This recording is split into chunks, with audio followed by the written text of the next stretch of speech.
Afternoon. Hello. Thank you for those of you joining us today for this live episode of In Conversation. My name is Karl. I'm joined today by Katherine. Hi, Katherine. Hi, Karl. Nice to be here again with everyone. It is good. And we've got a few topics that we want to cover today. And I know that there's quite a lot, so we're going to speedily get going. Katherine, I want to start with we've had sort of several data releases since our last episode. We've had UCAS, for example, who've announced that this year, for under 18, they've seen the highest volume of applications that have come through. And that was a big announcement that was made just after the equal consideration date. And we also work with colleagues from Data HE, which is, for those of you in the call who may not be totally familiar with them, they're a consultancy company who work with institutions and do a lot of analysis in terms of the UCAS cycles and the numbers of students coming through. And of course, they've come up with a slightly different version of events where what they're demonstrating is that whereas, yes, perhaps the volume compared to previous years may have increased a little bit, the proportion of students who are actually applying relative to the pool that exists is down. So in effect, what we're seeing at the moment, particularly across the sector, is a decrease in the number of students considering HE. Is that an accurate sort of picture to paint? It is, Karl. That's a really good description of the sort of the twin perspectives here. So what we're seeing currently in our UCAS data is that like for like with last year, the sector is, give or take nearly 1% up in terms of application volume, which obviously would be relatively good news ordinarily. Overseas application volume is up a little bit more than that. It's up 3%. But within the sector, we're seeing pressure from EU applications going down. So some different things going on depending on which kind of student you are. But the key issue you're highlighting, Karl, and which is really quite fascinating, is that the application rate amongst the 18-year-old population is down, and effectively it amounts to a decrease of about 6% fewer 18-year-olds actually applying than we would have ordinarily expected to apply. So lots and lots of people had predicted that these would be boom years for university recruitment teams because we're seeing a demographic lift down to 2030. But actually what we're seeing is some of those recruitment pressures and challenges, stepping forward to now. And it really is quite a concerning picture in some ways. Very interesting to speculate on what's behind that, I think, amongst that 18-year-old population. We will get to that in a moment because I want to explore that a little bit. But looking at the trends, there's some analysis across the different nations. So we have sort of some, and I don't know the reason for this. I don't know whether you'd be able to speculate on what the reasons for this are. But in Scotland, we've had an increase in sort of the numbers of students coming through. But yet in England, Wales, Northern Ireland, it's gone down a little bit. And I guess it's useful to both touch on that and also then think about the reasons why. What is happening? Because as you alluded to, we'd all expected these next few years up until 2030 to be, you've described it as a boom, where it's sort of major upsurge in applications. And we all knew that from 2030 the population goes down. So we kind of anticipated it, but it's happening much earlier. Yeah, it is. So in terms of the UK nations, I'm not a population scientist, but, being Welsh, I am aware that the Welsh demographic in particular is quite challenging at the moment. So the population behaviours of the different UK nations, have a different base in terms of those number of 18-year-olds. So I think the Welsh situation is explicable by a different demographic amongst 18-year-olds in Wales. there are different parts of England that are experiencing pressure of this sort as well. And unfortunately for Exeter, the southwest is one of those regions where there's downward pressure in that sense. So, but I think the overall picture for Scotland is a little bit more positive. That's the only area where the graph begins to flick up a little bit in terms of that application rate, and everywhere else in the UK we are seeing that line heading south, which is unfortunate. I mean, in terms of why, we know that there are a number of things going on here, or at least we can speculate that there are. Degree apprenticeship applications are very appealing and very popular, particularly in a time of cost of living pressures. We don't have complete visibility yet on how many people are applying or choosing that route. Hopefully, ultimately, we will have that kind of rounded application perspective from UCAS on degree apprenticeships as that whole project moves on. But at the moment, we can't tell how much of this demand is switching out away from, if you like, the standard residential degree model to the degree apprenticeship model, but that will be part of it.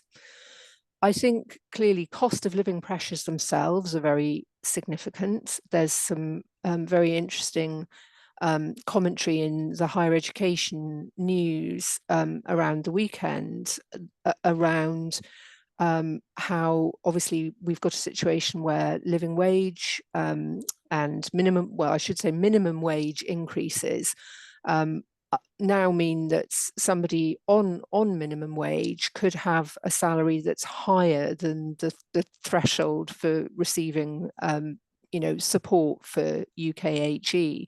So even somebody on a minimum wage would be having to find some money to fund their young person's studies, which is a really challenging situation. And on a kind of average UK wage, a family might be having to fund £4,000 or so of cost towards university, which is really tricky. So I think a lot of that is behind this, but yeah, we don't have a complete picture.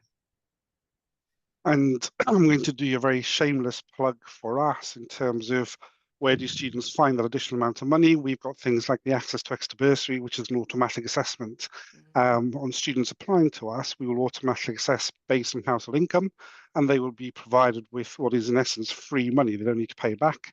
And we try to provide some support, but it's never going to cover those £4,000 so for per annum. So there's always going to be a shortfall there. And I guess also, Karl, another shameless plug in a sense that, we're quite proud, but also relatively humbled to see in a sense that, the Exeter application position this year is very different to all of these sector trends. Our application volume remains very significantly higher than it was last year. And applications to Exeter are in very, very good heart. And as an institution, we're thriving and very, very keen to grow our undergraduate numbers. So all of that is really good news for advisors and applicants. To colleagues who've joined us, if you want to type in the chat, we will pick up the questions. I can see them as we're sort of talking.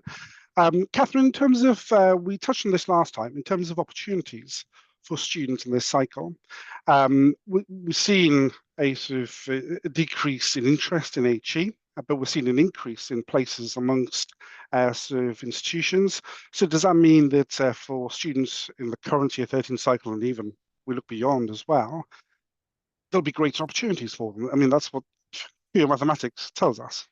Yes, absolutely, Karl. And one of the things that is very evident in the data at the moment is that as we're seeing this overall downward trend in terms of the application rate amongst young people, more of those young people who are applying are choosing to apply to the higher tariff institutions, broadly speaking, institutions like Exeter, because they're beginning to be aware that there are good opportunities there, and that they stand a very good chance of securing an offer from one of those institutions.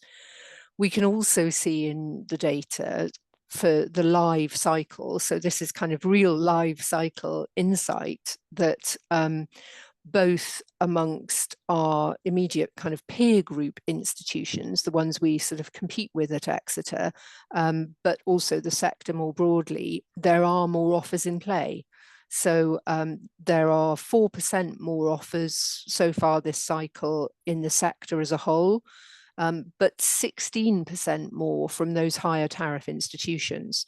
Now, whether that's more offers or just faster offers is a little bit of an unknown at this stage, because we're not at the sort of the finish line yet for the offer making season. But my guess is it will be more as well as quicker. And at Exeter, we're actually more and quicker by 24%. So again, that's demonstration of our desire to really grow that undergraduate home number and create that opportunity for all those lovely applicants. And of course, we often hear from applicants that getting an early offer helps them in terms of, putting them at ease a little bit and saying, right, I've got the place, I got where I wanted to be. So it all sort of feeds into that decision-making process for the applicant too.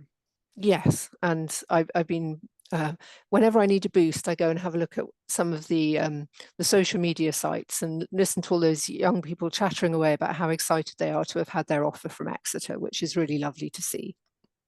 And Katherine, we're talking a little bit there about the current application cycle. Are there any trends that we've seen in terms of, for example, popular subject areas, disciplines, courses that have emerged from the current cycle itself? Yeah, there are. There's some quite interesting things going on, Karl. So if you want to medically treat human beings, you've got some good opportunities because medicine application volume's been down this cycle. But if you want to treat animals, it's going to be more competitive because veterinary science applications are up. So I don't quite know what's going on there, but that's interesting. We're also seeing a bit of a shift within the sciences. So I'm really pleased to see that mathematics and physics are up this cycle. But typically we've seen, and these quotes are for the sector as a whole, so they're not Exeter specific, but normally we see that biological sciences, for example, is a very popular science subject, but both bioscience and indeed psychology currently a little bit down within the sector.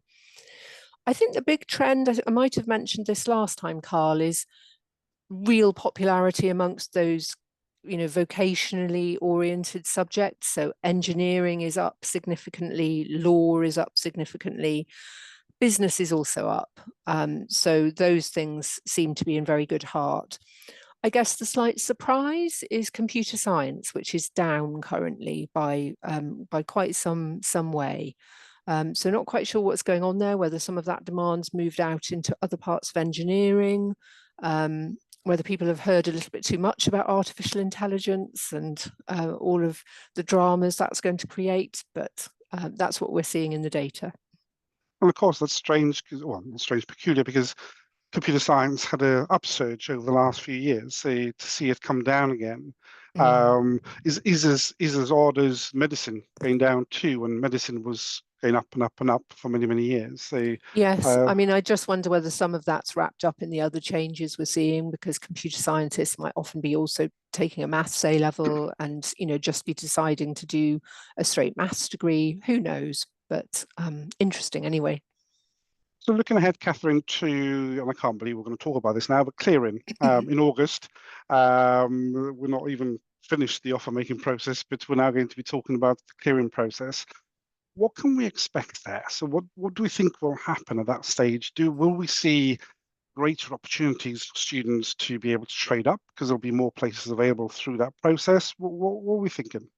Yes, so my guess would be that under all of the various pressures that universities are facing now, from international postgraduate recruitment to inflationary pressures, that they will want to have very healthy and strong undergraduate home cohorts. it's, you know, it's the income stream, if you like, that's right under our nose. And so my guess is that many universities will want to try and make plenty of places available between now and the summer. So I think clearing will be quite lively. UCAS has been noticing some trends anyway, where there are more people basically coming direct to clearing, not having had an application in the main cycle. And so that's a group of people that we sort of follow separately as well. And of course, we have the new release yourself into clearing. Well, it's not so new now, but that mechanism to be able to release yourself into clearing and shop around, you know, has never been easier. So if there are universities making places available through the clearing process, applicants can very easily take advantage of that. And the only natural break on that process in the past has been you know, the reluctance of some universities to make those kind of extra places available in the summer.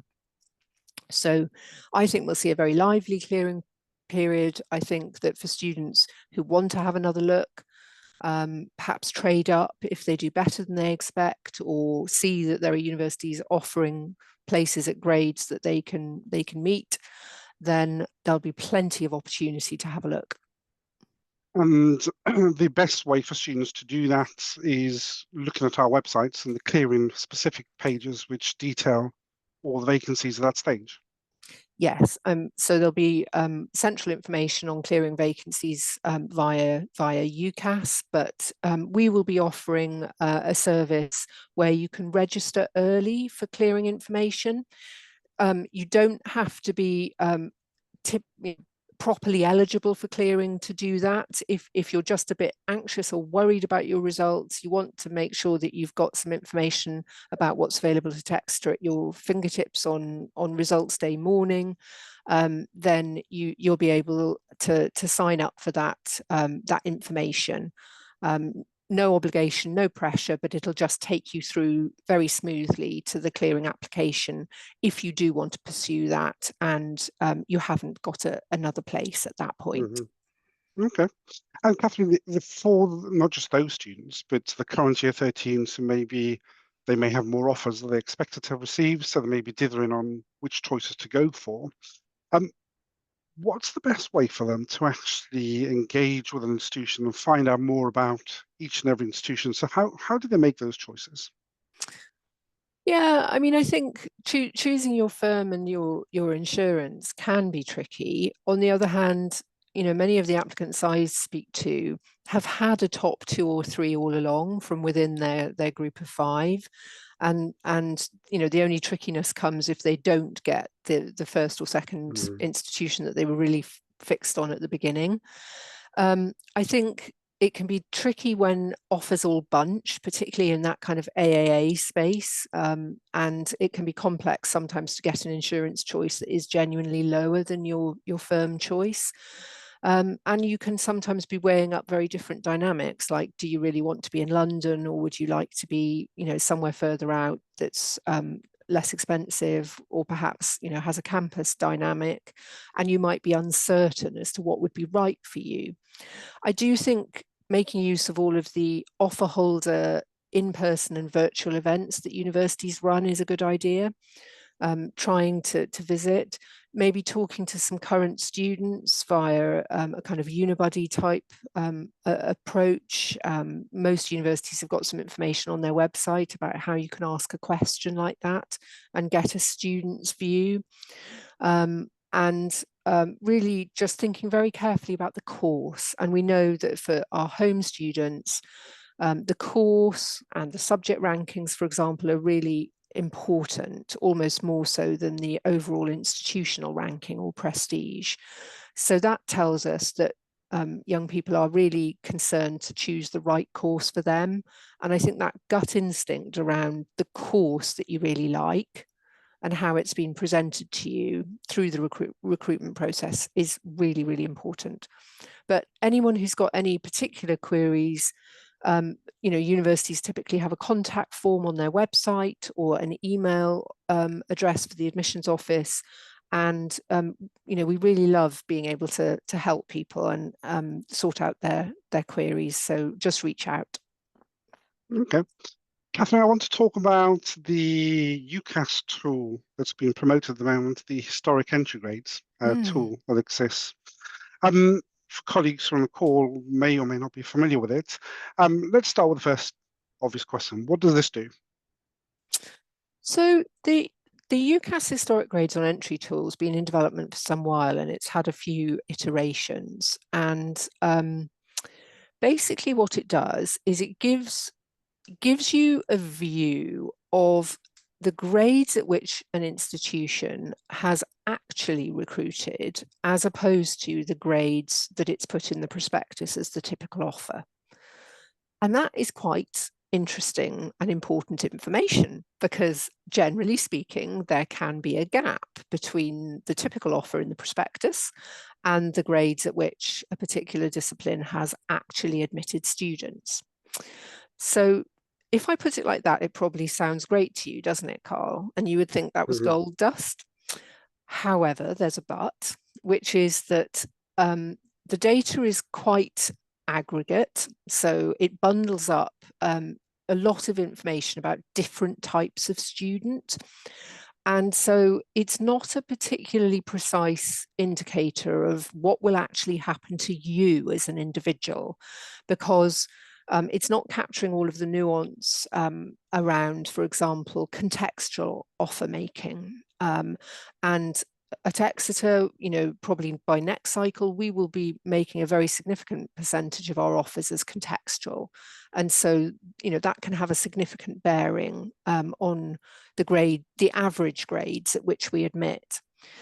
I think what I'd say, Karl, is it in the latest version of this that I've been looking at, and what the applicants and advisors are seeing on the UCAS website, I think the little circle that gives you the most likely grade is really useful as a broad brush indicator. And I think for most people, that would confirm a strategy of aiming high at the moment, because it will show that, somewhere might be a little bit more accessible to you as an applicant than you thought it was. And hopefully people will be encouraged. And I would certainly say Exeter anyway is a very accessible Russell Group choice, because we have such a large target. We can make a very large number of offers because we're filling a large number of places. But beyond that, you would see in our data very clearly that we're very happy to recruit good students at really accessible grades. So people should aim high, they should have a go, and that will be very much the case for next year as well as for this year. So there's some caution with the use of that tool in terms of what it's saying may not actually reflect what may happen to that individual, because there are too many variables that come into it that the tool can't establish. It's not predictive for you. So it doesn't mean that you yourself, if the most likely grade, for example, let's say the typical offer in the prospectus is AAA, but the most likely entry grade on UCAS is showing as ABB. That doesn't mean that you, Karl, will definitely get in with ABB. You might not, because that ABB is a kind of average of what's happened to people kind of at the top end and people perhaps who've had contextual offers. But it's an indicator. So in terms of doing your initial research, it's a broad brush indicator, but it's not predictive in terms of what will actually happen to you, and there are no guarantees. And also, that is the most likely grade on entry. You should still be guided by the typical offer in the prospectus, because any offers we make will align with those grades. I'd better go back to my revision books then and get those 3 A's. You better had, Karl. Yeah. And the last topic I want to sort of touch on, and this is more looking at the current year 12s, purely because we're now at that point of the cycle when we start sort of advising year 12s and personal statements and how we structure that. And obviously we've had this new sort of format come through for this cohort that are sort of working through the system. What are the changes there? And I guess the second question on that is, what impact will it have on an institution like Exeter in the way that we use those personal statements? Yeah, I mean, I would say that on that second question, not a huge amount of change. So Exeter reads all personal statements carefully. We think they're a very important part of the application process for helping you think through your motivation, your commitment for study. But we tend not to use them in a very mechanistic way selectively. We're not scoring the personal statement, for example. We may use them very occasionally on a borderline, and we might use them to derive some further kind of background information on the individual. But in terms of academic selection, you know, whether it was for 2026 entry or for 2025 entry, not really make or break. The change to having 3 questions as prompts for candidates to answer rather than writing one continuous piece of text for the personal statement is designed to make it a more level playing field for everyone. Some students have received an awful lot of support to do their continuous piece of text. And I think the 3 question prompts will make the exercise more accessible for students who perhaps don't have as much support as others, or just need a little bit of help, or perhaps they're better at maths than words. So in that sense, it's making the process more accessible.